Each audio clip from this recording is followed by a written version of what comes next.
Hello everyone, my name is Rachel and welcome to another true crime episode, or if you're new here, welcome.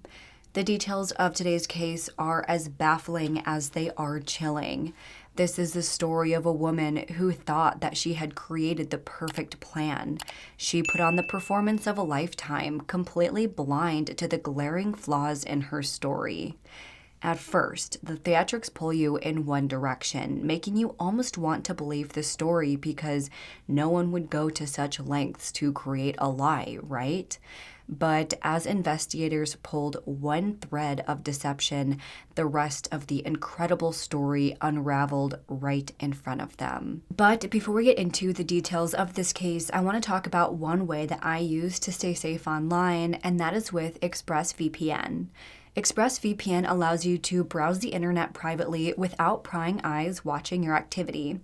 When using ExpressVPN, ISPs cannot see your online activity. Your identity is anonymized by a secure VPN server, and your data is encrypted for maximum protection. That means that when you're on unsecured or unencrypted Wi-Fi networks, such as at the coffee shop or the airport, a VPN can protect you from hackers who are lurking on those unprotected hotspots. If that all sounds complicated though, don't worry. ExpressVPN is super easy to use. Just load up the app, click one button, and voila, you are now protected. But beyond protecting your internet activity, ExpressVPN also allows you to do so many other things, including changing your online location. For me, when I'm researching cases from outside my state or even outside the US, I like to change my location via a VPN because then I gain access to local articles and newspapers that I wouldn't have found any other way. It allows me to gather as much information as possible when researching my videos. But changing my location has also allowed me to control where I want Netflix or other streaming services to think I'm streaming from. Just a few months ago when I was traveling, I had downloaded a couple movies to watch on the plane on the way there, but by the time it was time to return home, when I was out of the country, I needed to download a couple more, but I wasn't able to get the movies I wanted because it knew I wasn't in the US. But thanks to ExpressVPN, all I had to do was open the app, change my location to the US, and boom, I had my movies. Having a VPN is truly a must at this point, and with ExpressVPN, there's no reason not to try it. Find out how you can get 4 months for free by scanning the QR code shown on the screen, by following the link in the description box, or by heading to expressvpn.com/RachelShannon. Once again, find out how you can get 4 months free by heading to expressvpn.com/RachelShannon. Thank you so much to ExpressVPN for partnering with me on today's video and for supporting this channel. Also, before I get into this case, I want to say a quick thank you to everyone who stopped by and hung out with me at CrimeCon in Denver this year.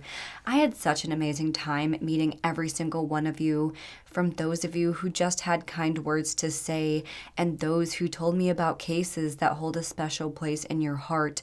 I loved talking to each and every one of you. It always just really rejuvenates my love for what I do, and truly putting faces to your names and hearing how certain cases have impacted you personally, it truly makes me so motivated to just get back out here and cover these cases. So thank you so much to each and every one of you who made CrimeCon 2025 a weekend to remember. With that being said, let's get into the details of today's case. Thomas Waddell was a resident of Zanesville, Ohio, where he had lived for many years. Tom was known as being a jack of all trades and a great handyman. He enjoyed going for a hike and had a deep appreciation for nature and the outdoors. He loved watching sports and was always known as cheering on his favorite teams.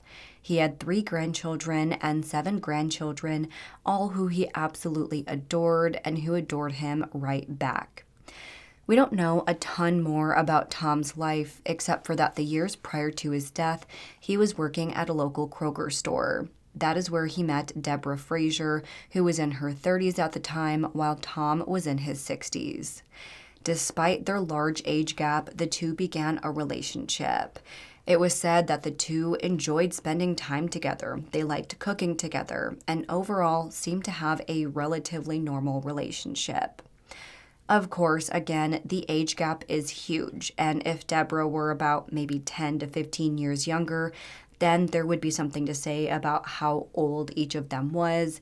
But given that Deborah was in her 30s, no matter how much older Tom was, she was very much old enough to make that choice for herself. Either way, the two went on to date for the years that followed. During that time, Tom had eventually retired from his job at Kroger, and the pair moved in together into an apartment at 3231 Sandhurst Drive in Zanesville.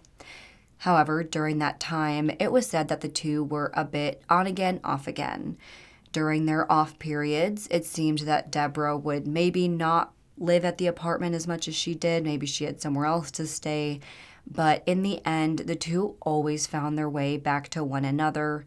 From the outside, they seemed like a normal, happy couple. That was until the afternoon of August 9th, 2023. By 1:26 p.m. that day, 911 received a call from Debbie, who reported that she had just arrived to her boyfriend's apartment, only to find that the door was already cracked open, the whole place had been ransacked, and she couldn't find her boyfriend. As she was giving these details to the operator, Debbie suddenly started screaming, saying that the men were still in the home before the operator then heard the faint sound of a gunshot. She then heard Debbie crying out in pain, saying that she had just been shot in the leg. I think someone was in the apartment. It was unlocked, and there's stuff everywhere, and I can't find my boyfriend, and his truck's here. And Okay, ma'am. Are you inside the apartment? Are you inside the apartment? I need you to back out of the apartment if you are. Come back out of the apartment if you're in there. Okay. All right. Come on back out of the apartment. Are you in the hallway now? I'm trying to quietly get there. I don't know if someone's still in here. Okay. I'm going to stay on the phone with you, but I need you to back out of that apartment right now. Oh, no. I see someone. Are you out? Did you...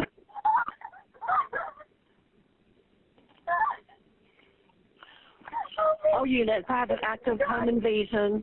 3231 Sandhurst Drive, 3231 Sandhurst Drive.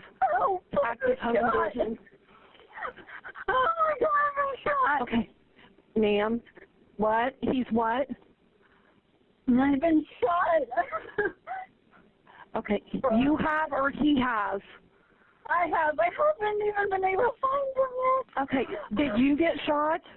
Yes. Okay. All right. Ma'am, who shot you? Someone in a mask. I don't know. I don't want to pay right now.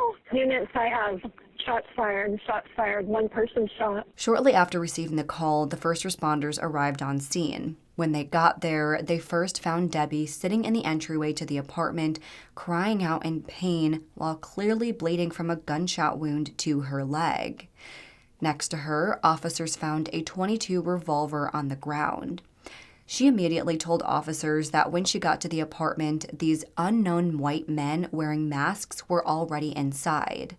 As she entered, they came out of the apartment and shot her as they left. She stated that the entire encounter with these masked men happened while on the phone with the dispatcher. At the time, she made no mention of Tom or if anything had happened to him. It seemed like she hadn't seen him yet by the time she was shot. Right away, a tourniquet was placed on Debbie's leg and she was transported to the hospital for treatment. As that happened, other officers made their way inside. They first determined that none of the intruders were still in the home. There was nothing out of the ordinary in the living room, but once they made it to the bedroom, they made a horrifying discovery. They found the body of 66-year-old Thomas Waddell lying on the bed, wrapped up in trash bags and duct tape, then wrapped again in a comforter. Right away, officers thought that the way Tom looked indicated that he had been dead for quite a while. This didn't happen right before Debbie called them. Of course, his body was removed from the scene, still wrapped in the trash bags and duct tape, and he was transported to the medical examiner's office for an autopsy. At the scene, officers went around to collect evidence and try to make sense of this whole situation. But right away, what they saw was not lining up with the story they were told by Debbie. First, they thought that the apartment looked relatively well kept and orderly. It was a bit messy, but it looked more so like things had just been tossed around or things had been left out of place rather than it being totally ransacked. Like if you were going around your house looking for something and you were just kind of leaving things where you put them, that's kind of more so how the place looked. The only thing that really stood out about the mess was that there were several photos of Debbie and Tom all around the floor, all torn up. It also didn't seem like anything of value had been taken. Tom owned a couple of guns, all which were still there. Any expensive items they had or cash lying around, none of that was taken.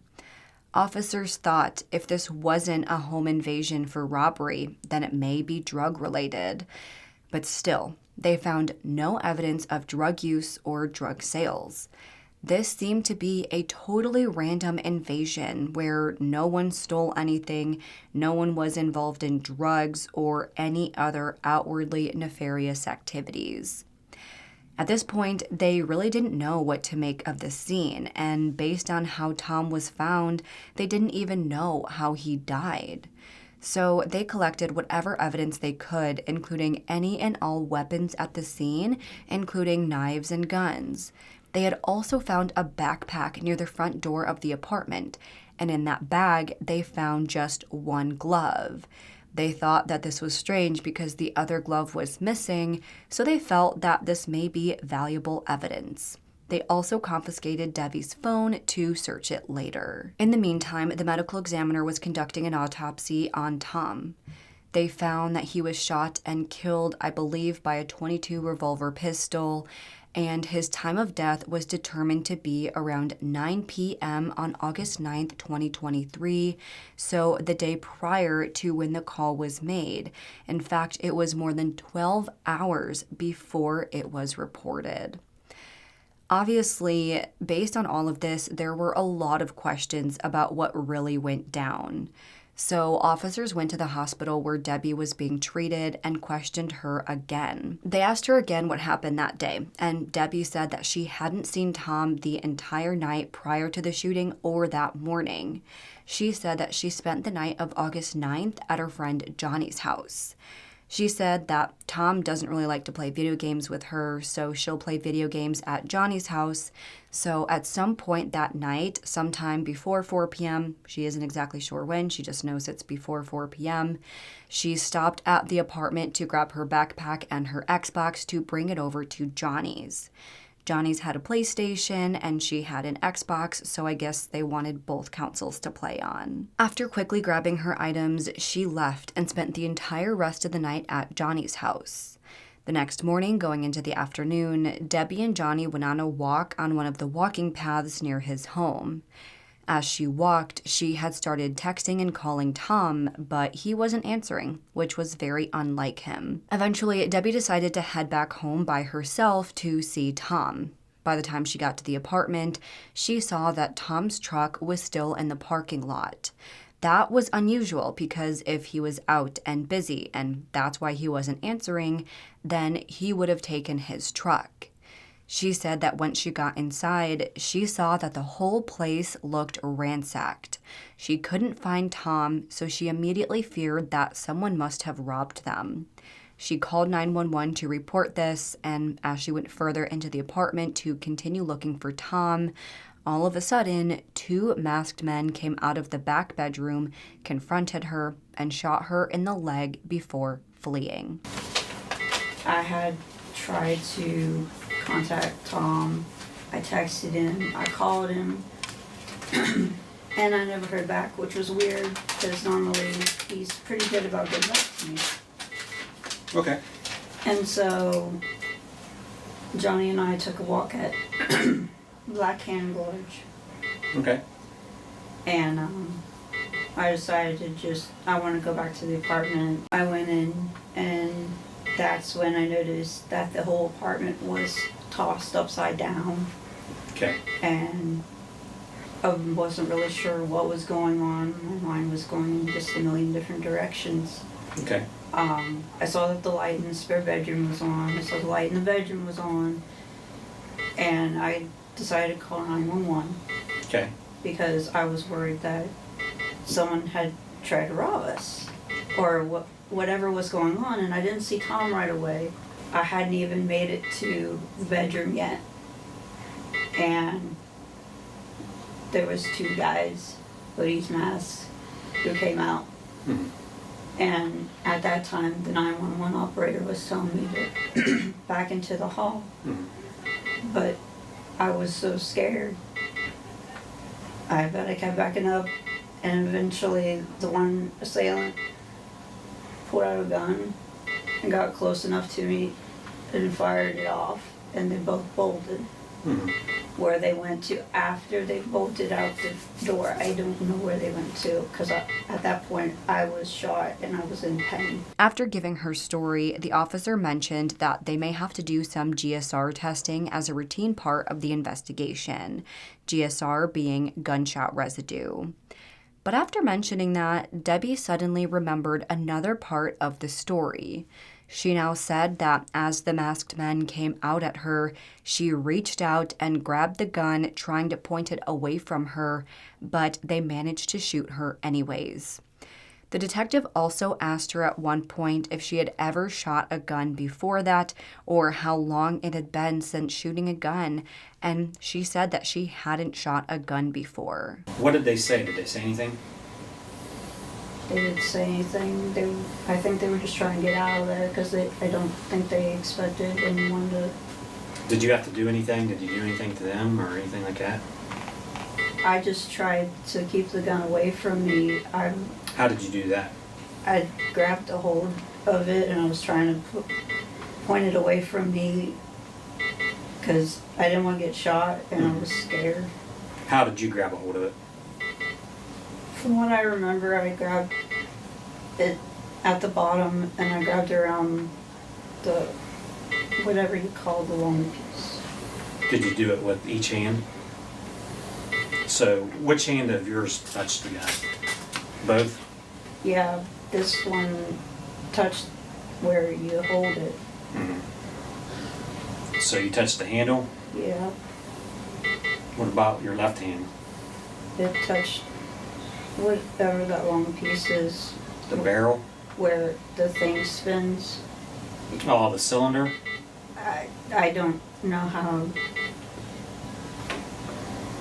Like you're saying things. I know what you're talking about. The round part where the bullets are at? Right. I know Tom collects guns. I don't know if it was one of his or what. Okay. Now, I guess at the start of this interview, Debbie apparently didn't know that Tom was dead. So the detective asked her what she thinks happened to him, and she said she didn't know. At that time, he broke the news to her that Tom was dead. She reacted by pulling her hospital blankets up over her face and cried into them, or at least made the sounds of someone who's crying. She covered her face, wiped it with a tissue, though no visible tears were coming out. And as she was doing all of that, at least to me, this might just be me, but it looked like the detective was smirking just a little bit. Not an obvious smile, but just like the slightest smirk on his face. He let her cry it out, but clearly something about her reaction was not sitting right with the detective. Did you walk in the back bedroom? No, they came out before I could even make it back there. Why? Okay. Well, Tom was shot and killed.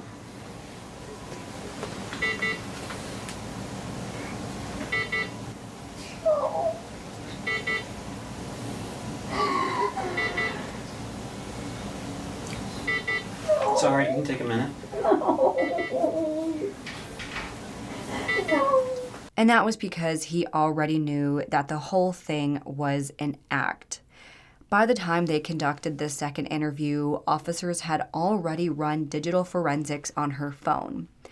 And through that, they had found that at 8:16 a.m. the morning of August 10th, so hours before the 911 call was placed and 5 hours before the shooting allegedly happened, Debbie searched Google for "How long does GSR stay on your skin?" When confronted with this information, Debbie continued to deny having any involvement in her boyfriend's death.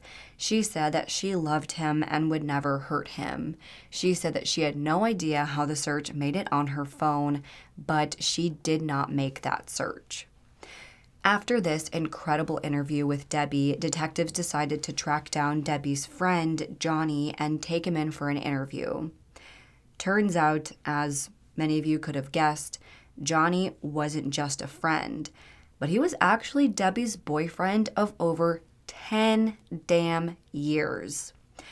When officers informed him that Tom was also Debbie's boyfriend, he was absolutely shocked.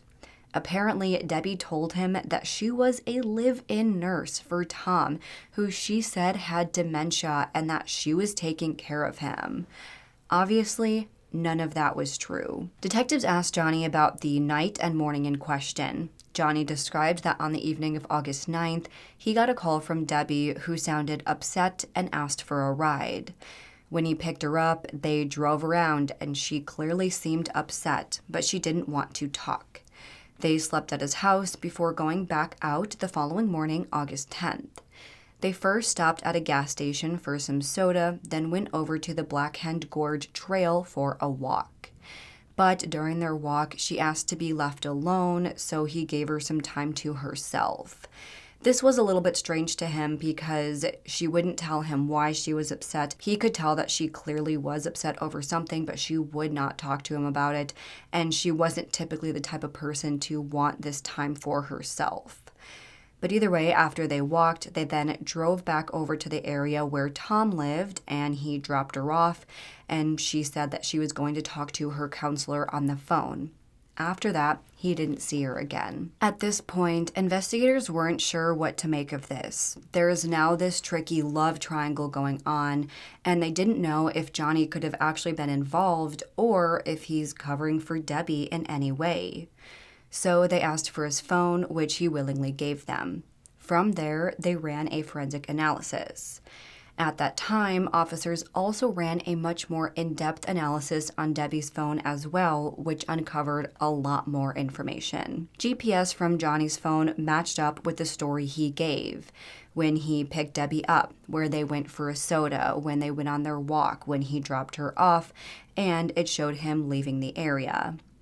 They then found that Debbie and Johnny shared a bank account, which had just over $2,000 left in it.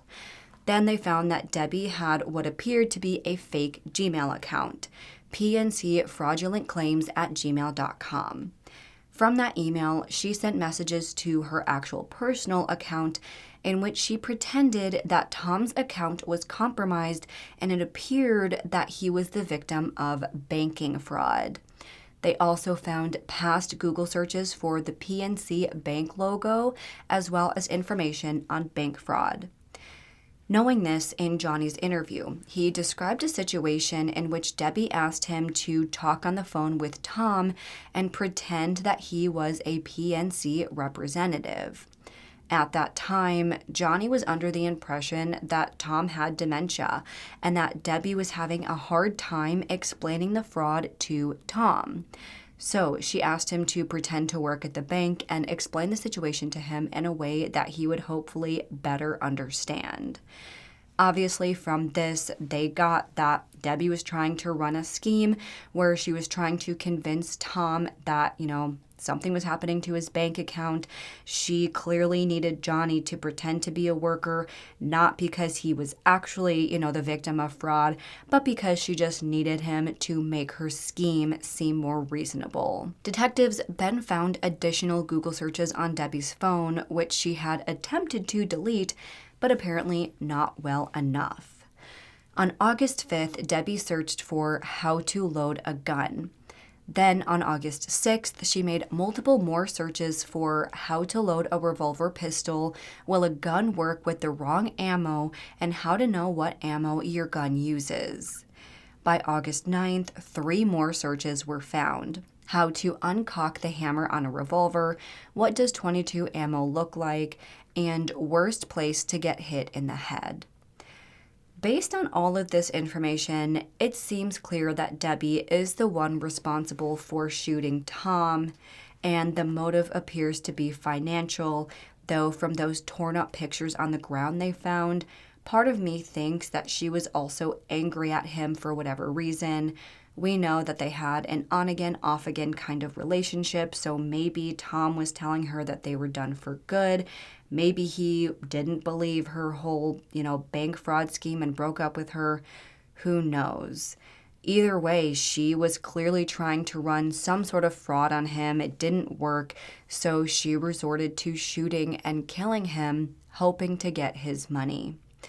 Obviously, she clearly didn't think it through because she didn't know how to use a gun and made all these Google searches based on how to use one. She clearly didn't know what she was doing.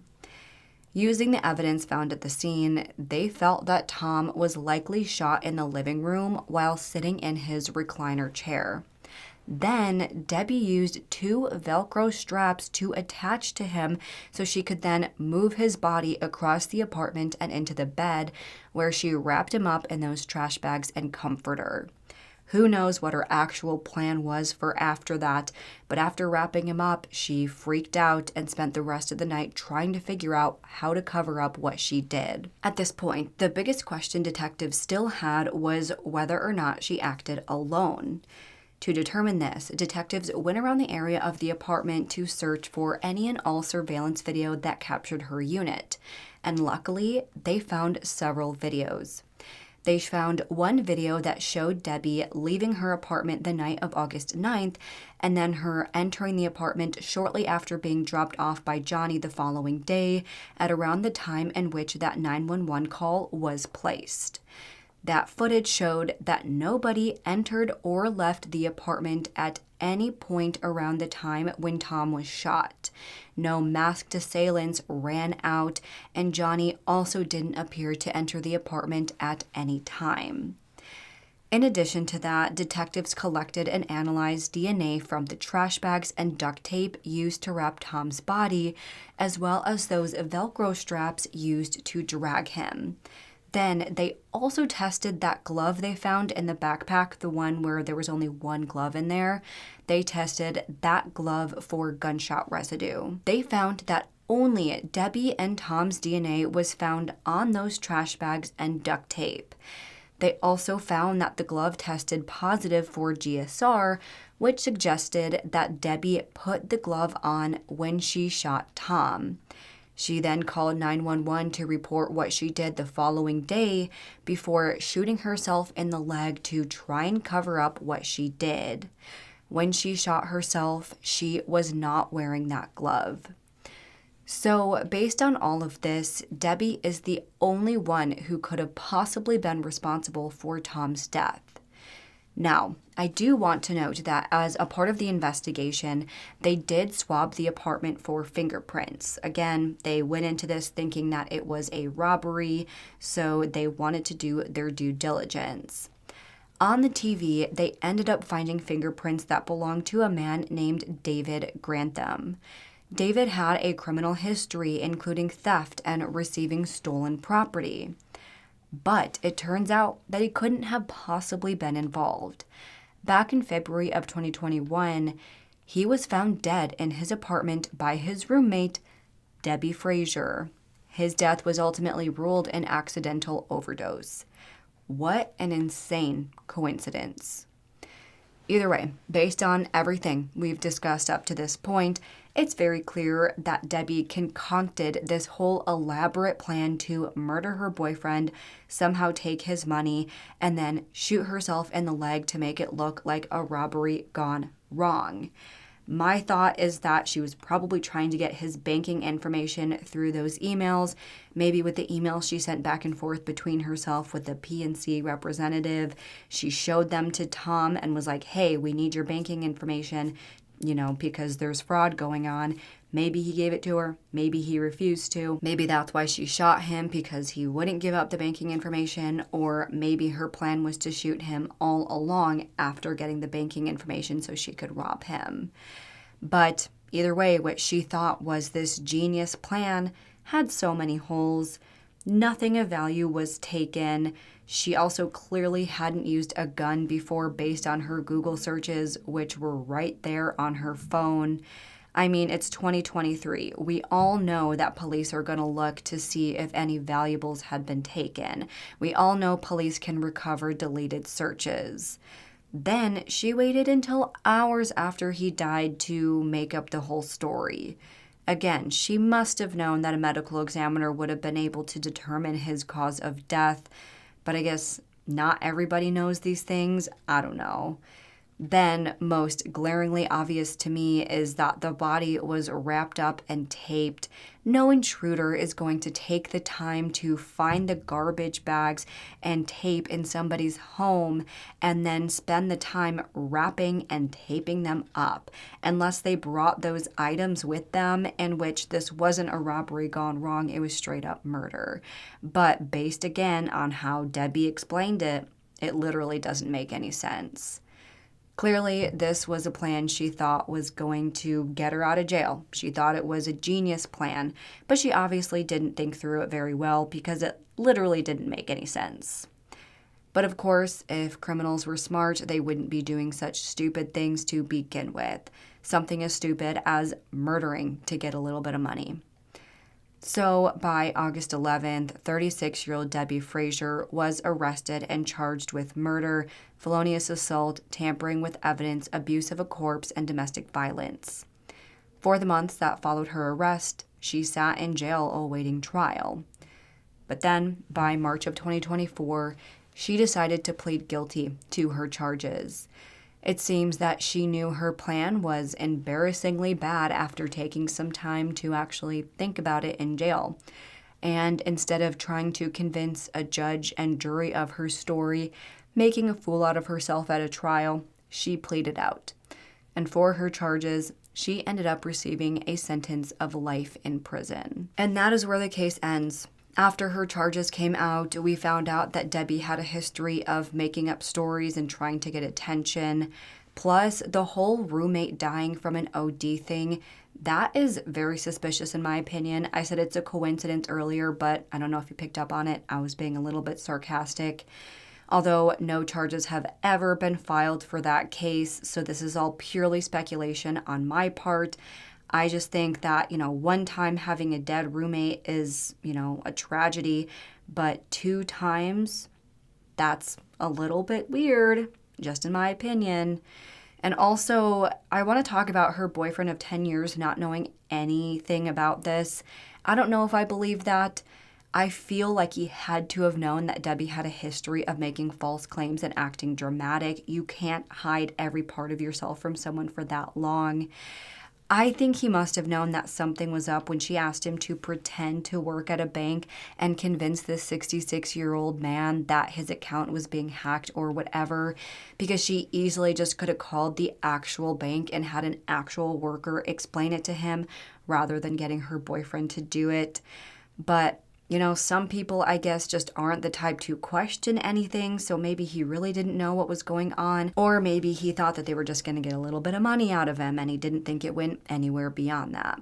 I will say, though, that I don't believe he had anything to do with the murder. I don't think he knew about it before or after, so I'll leave him out of that part. But the money thing, I don't know if I totally believe him. But of course, Tom's family are absolutely devastated at the whole situation. He obviously didn't deserve this, and I'm glad that Debbie didn't get away with her ridiculous plot. I just hope that she stays behind bars where she belongs. But that is all I have for today's video, and now I want to know what you all think. What do you think of this whole plan? Do you think Debbie really thought she was going to get away with it? Do you think money was her true motive, or was it because she was mad at Tom for whatever reason? What do you think of her guilty plea? Do you agree with me that it was to save herself the embarrassment of a trial, or do you think she suddenly felt bad about what she did? Let's discuss this and any other thoughts you have in the comments below. If you like this video, make sure to go ahead and give this video a thumbs up and subscribe to my channel. I put out new true crime and mystery videos every single week. Don't forget to turn the notification bell to on so you don't miss out on any of my future videos. Make sure to follow me on Instagram, Facebook, Twitter, and Spotify. All will be linked down below. And if you have any case suggestions, please make sure to fill out the Google form, which is also listed down below. With that, I hope you guys have an amazing week. Stay safe, stay healthy, and I hope to see you next time. Bye.